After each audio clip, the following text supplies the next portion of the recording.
Tonight on Reporting Scotland, economic growth set to slow for the next 5 years, according to new estimates. Good evening. Downbeat new forecasts for the Scottish economy have prompted a political row at Holyrood. The Scottish Fiscal Commission reckons growth will stay sluggish and the value of wages will go down this year. The Scottish Finance Secretary accused the UK Treasury of holding Scotland in a straitjacket of cuts. But the Tories said the forecasts were devastating and accused the Minister of trying to pass the buck.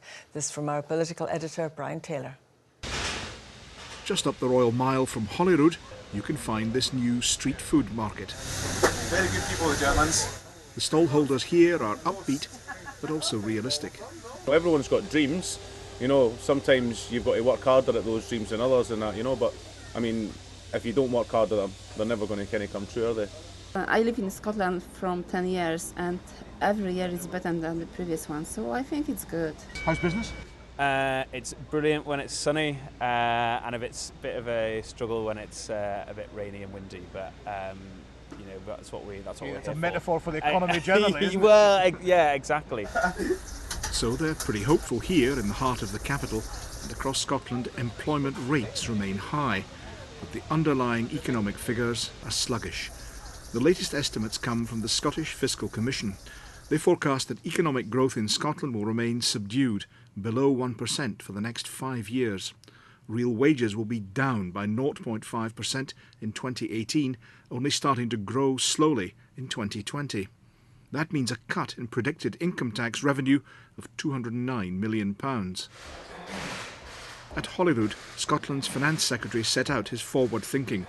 Derek Mackay blamed the UK government and an ABC of policies: austerity, Brexit and a curb on migration. He said the low forecasts were down to population and productivity. Who controls that? The UK right-wing Brexit-mad Tory government that are trying to keep me in a fiscal straitjacket so I can't deliver the kind of economic growth that Scotland would wish to see. Derek Mackay said a change of tack by the Chancellor could release an extra £5 billion to boost Scotland.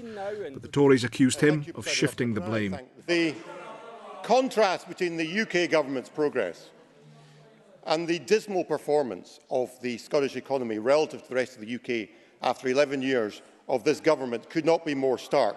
Last year our economy grew at half the rate of the rest of the UK and slower than every single EU country. James Kelly. Thank you, Presiding Officer. And Labour urged higher taxes on higher earners.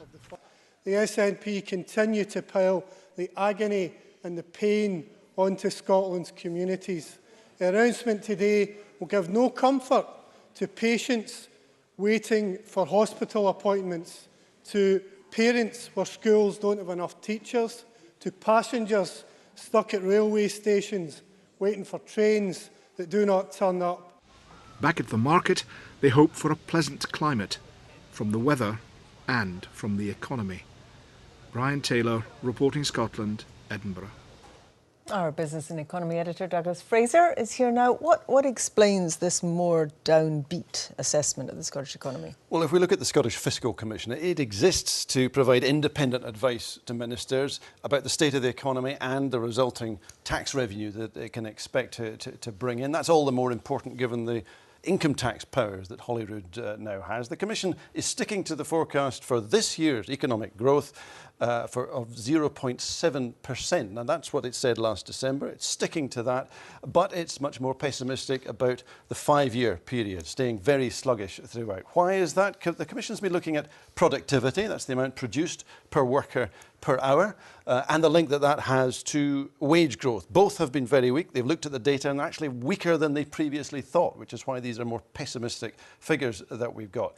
The reasons include uncertainty over Brexit and fears about a trade war that's been ramped up today by President Trump. But the specific concerns in Scotland, the weakness of the oil and gas sector, the slow population growth as well, in particular working age population, that begins to fall from this year. And importantly, if the growth isn't there as expected, then the income tax revenue won't be there as expected. And that explains why there's a gap of £209 million forecast in this year's budget. Douglas Fraser, thank you very much.